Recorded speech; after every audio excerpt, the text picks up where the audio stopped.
may lead to a few more inquiries.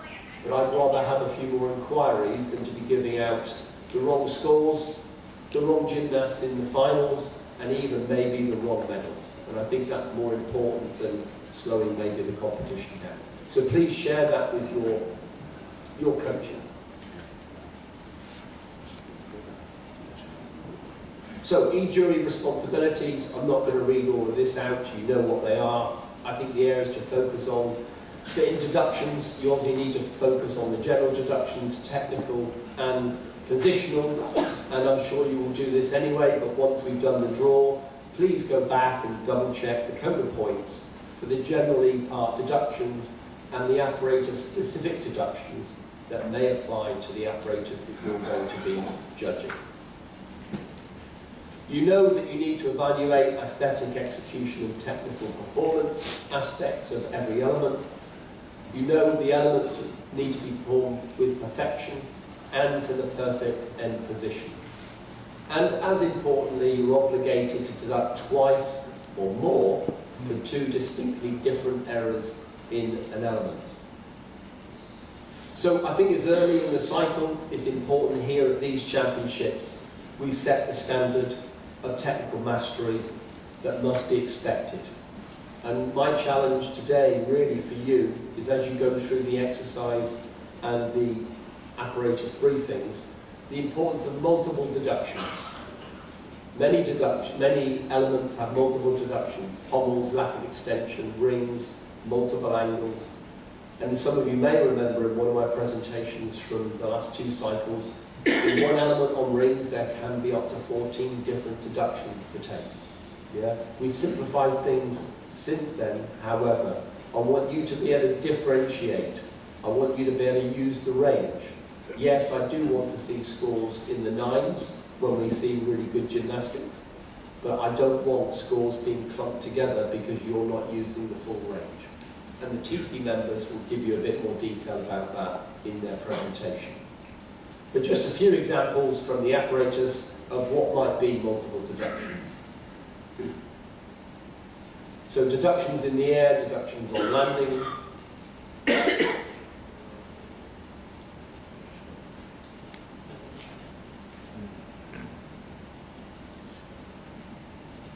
So one element in the air, landing, steps, 1.3 deductions for one element.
Okay, and the apparatus supervisors will give you more examples in their presentation.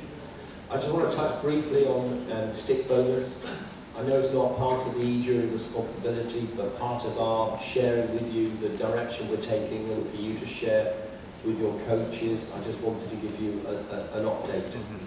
Stick bonus generally is being, I think, well managed. I've been to a few World Cups, broadly good. The challenge really is on floor exercise, partly because of the rebound nature of the very springy floors that we have. So reminder, minimum C, vaults have to have a salto, no stick bonus on pommels. There may be other deductions that apply, but that will not negate the bonus being awarded. So the big issue is heels are raised to maintain balance, there's no stick.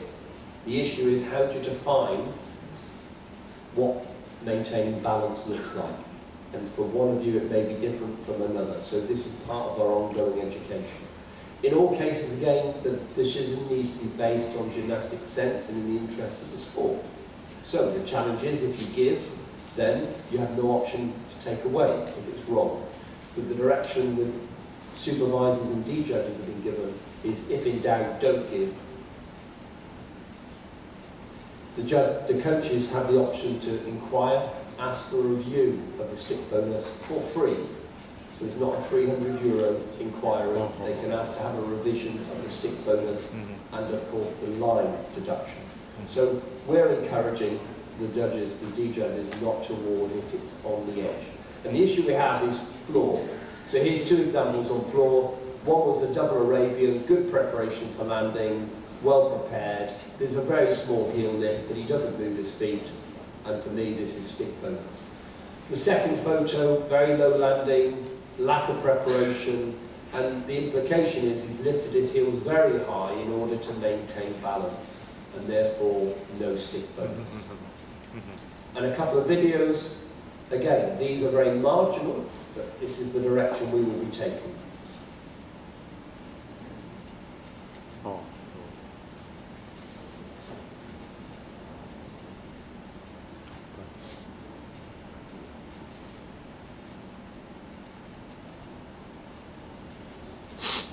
Very hard to see with the soft mat, and maybe it's... So there's a marginal heel lift, in my view, because he wasn't going to maintain balance. You can see he's right on the edge of his toes.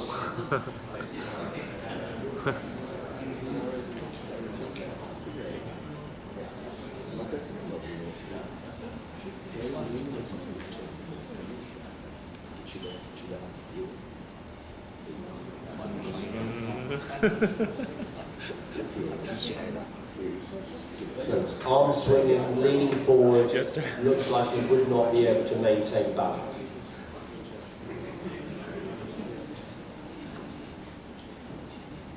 Okay.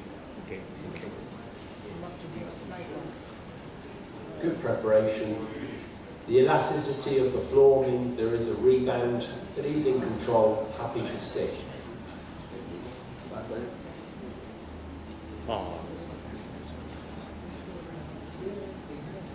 Very high heel lift would indicate poor preparation, and he wouldn't be able to maintain balance.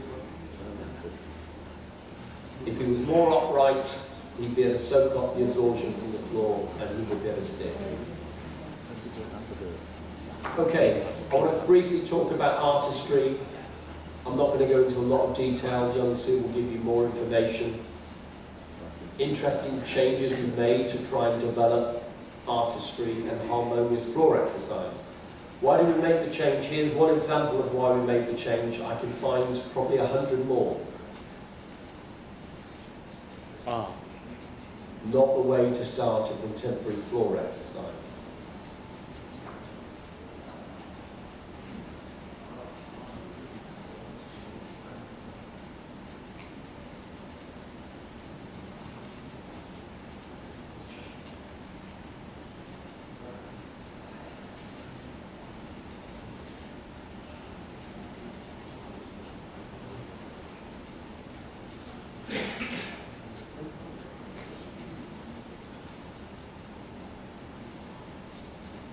Okay, so endless tumbling, all four transitions the same, all four not where we want the floor to move. So from the code of points, the floor exercise should be a mix of acrobatic, strength, flexibility, all forming a harmonious rhythmic exercise, and that's not what we've seen over the last cycle. We introduced the balance, but the balance in isolation was never intended to be the only change that would lead to a full scope of the floor, moving us away from endless tumbling. The choreographed leaps and turns combination should be used specifically to the corners to create that harmonious rhythm between tumbling passes. Those jump, leaps and turns must show amplitude and appropriate extension. And already, yesterday in podium, we saw some really good floor exercises with creative transitions, really interesting exercises.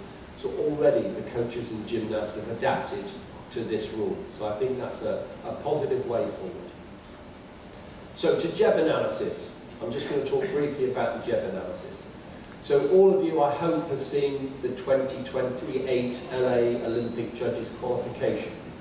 Yeah, this was published, I think, back in June. It's the earliest it's ever been published in the cycle. So everyone knows what they need to do to qualify as a judge to be at the Olympic Games in 2028. We've also spoken many times about giving you access to your own individual jeb analysis report, judges evaluation report. And we're committing to make sure that after this competition, you will receive 2 reports. You will see this report, which is an individual exercise or individual competition analysis. So this analysis is of competition 3 floor final, and it identifies an individual judge and his scores in comparison to the control score. So his score for the first gymnast was 8.5, the green dot, and the control score, that's the middle score of the 7, was 8.4. The second gymnast, he was 8.2, and you can see from the right-hand scale, he was a little bit out of range. But in total, this judge was very good. He scored an accuracy score of 0.5, which would be right at the top of the range. Very good. So you'll see that analysis. Hopefully then you can go back and have a look at your judging of the individual gymnasts, and then ask yourself, right, why was I 3 or 4 tenths away? You will also be sent a simple sheet that will help you explain what's on the jeb report and how to interpret it to give you an understanding of why maybe your scores were out. So for every competition you'll do, you'll get one of those. And then if you're doing more than one competition, you'll also get this summary. This summary shows you where you are for each competition, your individual score for each competition, and then a total score for the whole competition. So for this World Championships, if this was this judge, he had an accuracy score of 0.7, which also is very, very good, top 20%. And then as you build through the cycle, you'll get these reports for other competitions, and you'll understand where you're out. We will also provide details of how to read the report, and then in theory, we need to find ways to give you more examples of why your scores may be different. I could open the floor, and I know there's going to be 100 questions. I'm deliberately not going to open the floor. And the important thing is, you know it's coming, you're going to get it, it's going to come through your national federations, not directly to you. Yeah? The main point in this report, and what we've done, is we've removed the red report. So the red report is, you do the qualification, your scores are slightly out in a lot of routines, and somehow you end up with a red evaluation. In the last cycle, if you got a red evaluation, you were out of potentially being at the Olympic Games. Yeah, and maybe 1 or 2 people in the room had that happen to them. What we've now agreed to do is there'll be no red evaluation, you'll get a score. But the final report that we use for the Olympic Games selection will be an addition of all of your scores through the cycle. So if you have a bad apparatus final, which is only 8 routines, this 1 or 2 routines will go into all of your exercises that you judge across the whole cycle. So we think that's a really positive move. It means if you have a bad day on one apparatus final, it doesn't preclude you from the Olympic Games. The one report that will remain is the bias report. So if you show bias for your country and you flag on this report, then that will remain. And if you have a red bias report, then you won't be able to judge at the Olympic Games. And in the future, we'll provide more details on that. And then finally, the other big important change, and why this is really important, is with the red reports being omitted, we want and encourage you to judge the full range. And therefore, I don't want you to be afraid of giving a 9.7 for an amazing P-bar routine because you're scared of being flagged on the jeb analysis report. Yeah? We want you to give those best gymnasts the best scores, and we know that you don't, sometimes because you're worried about what this report says. So we want to encourage you to use the range. Okay? So across the next couple of days, by all means, talk to us as a committee about this. I'll give you more details, but the important thing for you to know, it's going to get delivered. It's been signed off by FIG, and it'll happen. Okay? Okay, some other points. I'm nearly finished. The next 2 points are really for your protection. They're not things I like to talk about. However, I need to remind you about the use of mobile phones on the field of play. Yeah? The use of mobile phones on the field of play is not permitted.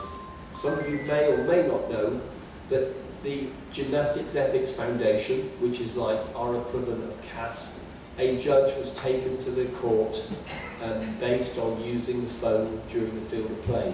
And that judge was suspended for 9 months. Yeah, very serious. Unfortunately, it happened. I'm sharing that with you not as a threat, but a reminder for your own protection. Don't use your mobile phone.